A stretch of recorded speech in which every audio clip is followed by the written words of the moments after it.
let's talk about writing offs of the equipment that you may be buying for your business.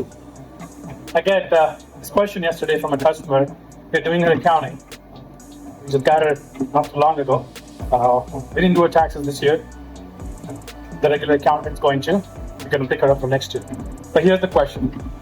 She said, trying to buy some equipment for my business, and this equipment is going to cost me, let's say, $10,000. And she wanted to know if she can write that equipment off. So I know what kind of business she is in, what her revenue is, and what's the whole business model. I need the answer. So she reached out and said, I feel like foolish asking this question right now, and I should know this better. And the answer should have been what I just told her, that it's better if you come up with these questions now and get them answered early on in the year versus hanging on to them for the entire year, and then you come back with the question when it's already too late.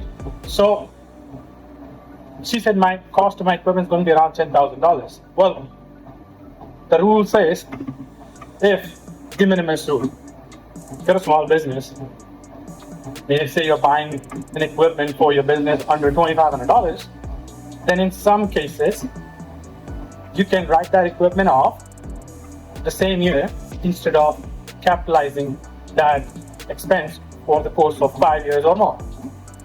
And that gave her the confidence to whether or not she can scale her business or not. Think about what would have happened to her if she would have held on to that question for the entire year and not make that investment in her business and grew it.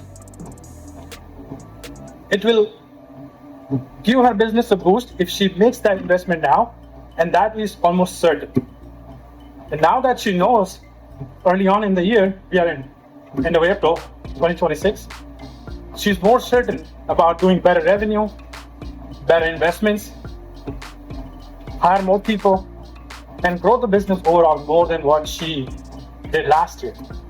So that is what happens when you have somebody that can give you the advice and not just bounce you around. You ask the right question at the right time, and that eventually gets you better results overall compared to what you would do when you're blindsided by something. Now, this does not work like this for everybody, every business.